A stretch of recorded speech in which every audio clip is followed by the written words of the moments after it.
What's up, guys? It's been a while since the 49er game. Kind of broke my heart a little bit. But I'm over it.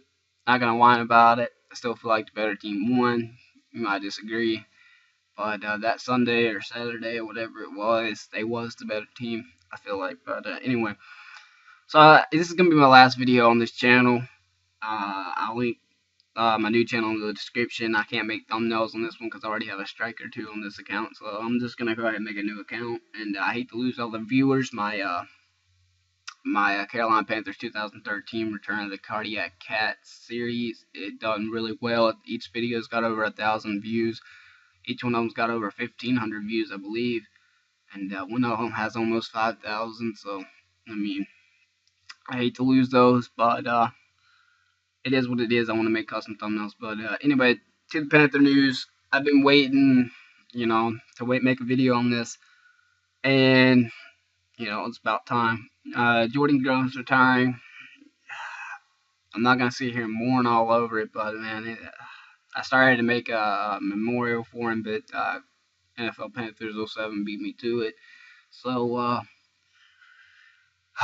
I don't know, man. I hate to lose him when you think of the original Panthers team you came to love, and him and Smitty's the only one left. It sucks really bad. But next, got to get to Graham Gano signing to a 4-year deal. Now this puts a smile to my face. I mean, the past 4 years now since Casey hasn't been here or whatever. I might have been longer, might have been shorter, because my memory's not working right. But we have had the worst luck with kickers, or field goal kickers anyway. We have not been able to find a good field goal kicker to save our lives. There's some kickers I've even forgotten about. But now, we finally got a good kicker. Signed him to a 4-year deal, and I'm pumped about that. I'm so happy about that. And then you got, of course, last but not least, Greg Hardy getting a franchise tag. Now, this is going to be a huge sacrifice on our salary cap. It's a huge hit there. And it sucks. I have this feeling inside me. I think a lot of people do, that last year he was only playing for money, and there was some games he proved he wasn't that great. But I do think he's good. Don't get me wrong. I do think he's great. I still do. But a lot of his sacks came from one game where he was just beating up on one offensive lineman. Now, I don't want to see him give up though. That's my main concern at this point. I don't want to see him give up. I want to see him keep being the beast that he is, keep being the Kraken, and I want to see him get at least 13 sacks this next upcoming season, or I'm going to be really upset. But anyway, next I guess I'll talk about my mock draft. I'm going to put a picture here of my mock draft. I don't know how clearly you'll be able to see it or whatnot. Hopefully you can see it clearly if you put it in HD and put it in full screen. But that's my mock draft. You can pause it. You can pause it and look over it. And you probably disagree with a lot of picks. Like, I have some surprising picks. I got Houston taking Blake Bortles. I don't think they want to go through another circus year. I got Cleveland not taking a quarterback in the whole first round because I think they got their eyes set on Derek Carr, who they'll take in the second round with the 4th pick. And I got Panthers taking Morgan Moses. What else could I do at that point? There wasn't anybody else there left. He's worth the best. You got Cyrus Kabiga, I can't pronounce his last name, but everybody's worried about that knee. I am too. He'd be a great guy if the team wanted to, was in the middle of rebuilding and can afford for him not to be 100% for a season. But we're so close to a Super Bowl team, we have to get our needs filled now. I feel like offensive tackle is number one need. As much as I would love to get a wide receiver, as much as I would love to get Kevin Benjamin, offensive tackle is unarguably our number one need. Look at our roster and you'll see why. We're pretty good on offensive guard on the other hand though. The offensive tackle, Brian Bell he couldn't even protect a Nokia phone from getting destroyed. He can't protect anything. But so I don't know. We need an offensive tackle really bad. Hopefully Morgan Moses can fill that.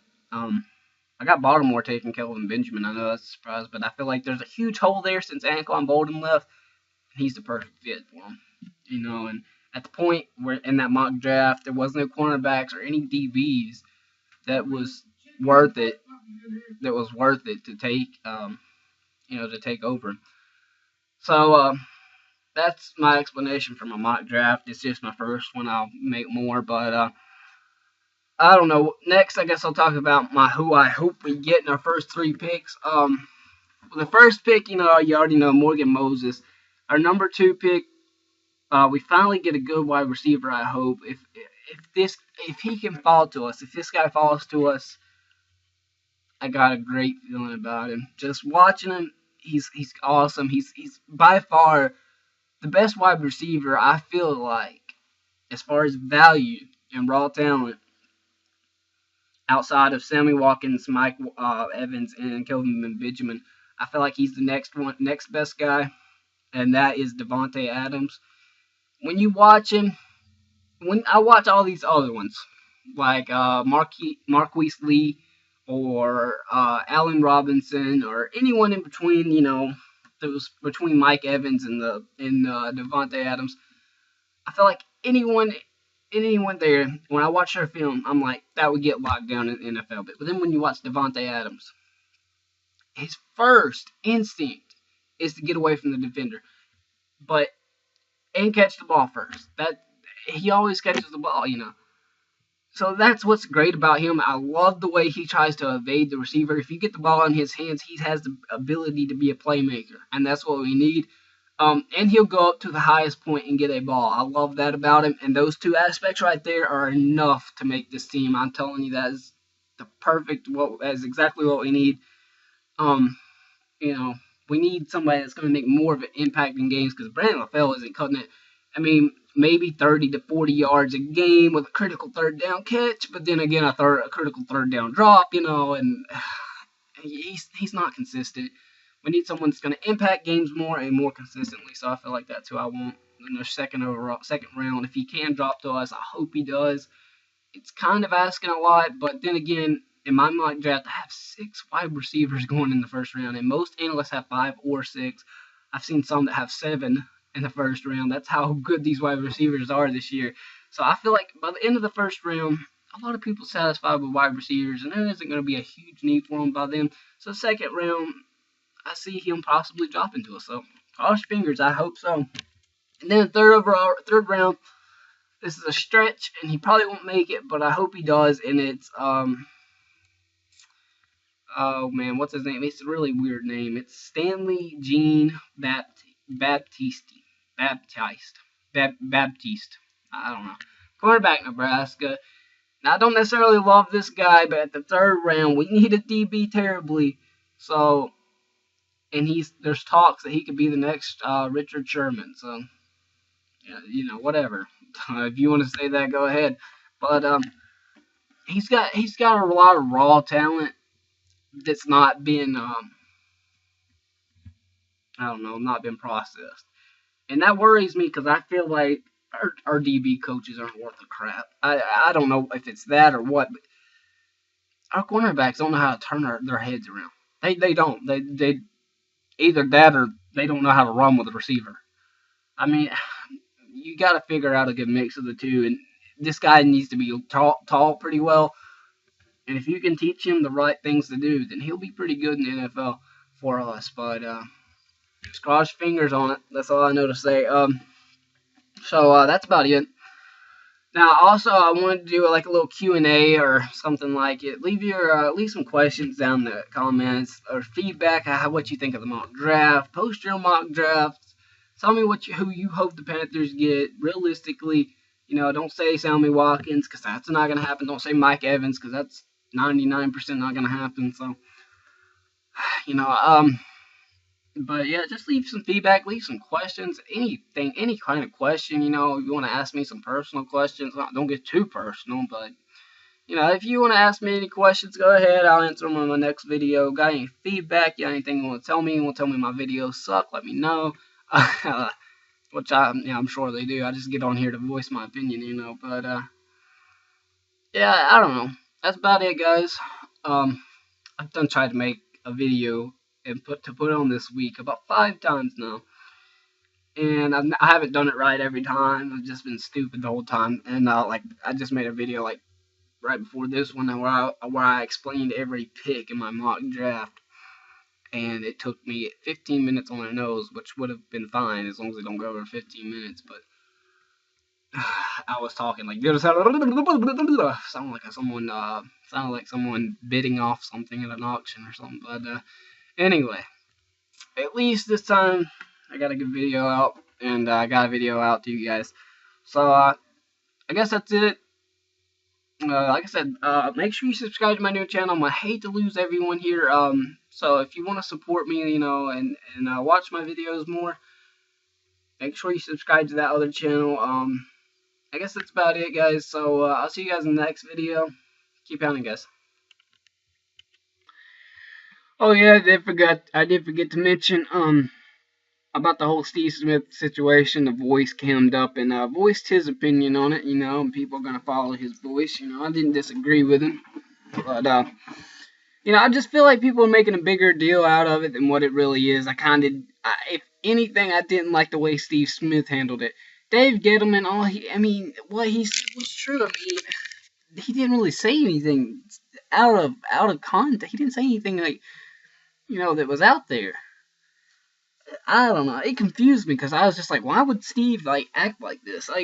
He's our number one wide receiver. Steve Smith is. Obviously, everyone knows about Steve Smith. Everyone knows who he is, and everyone knows how important he is to our franchise. So I don't know. It's all stupid to me. All Gettleman was saying is, this is basically what he's saying is, Smitty's getting old. We gotta start we gotta draft a better young receiver, so we can be in a better position. As in context, that's what he was saying, and it's true. Smitty, don't act like you're invincible. You're gonna play forever, because we all know it's not. He's not. Smitty I didn't really like the way Smitty reacted to it, but, it is what it is. Every year, it seems like we go through this with the whole, is Smitty getting cut? Oh, Smitty's gone. Smitty's gonna be gone. No, it ain't gonna happen. He's gonna retire, Panther. I know it. But, I'm kind of worried about next year. His contract's up, but we have an option year with him for the next year, so he'll probably stay for the next 2 seasons. He's probably gonna retire. So we don't have much more time with him, but that's the way I look at it anyway. So we gotta fill this hole at wide receiver. I feel like it's a huge asset and a huge must. But I still like Gettleman. Didn't make me lose any respect for him. The only thing he could do to make me lose respect for him instantaneously in the draft is if he drafts Lee Marquise, or whatever his name is, from USC. I don't know about you guys, but I'm tired of California wide receivers that are bust. Just California players, period, that are bust. Seems like every California player we draft has been terrible. So I don't want no more Dwayne Jarrett's, whether it's UCLA or USC. California wide receivers I don't like. Get them out of here, So guess that's it, guys. Sorry, forgot to add this in here. But anyway, keep pounding, guys. I'll see you guys in the next video. Make sure you subscribe to that new channel. Thanks, guys.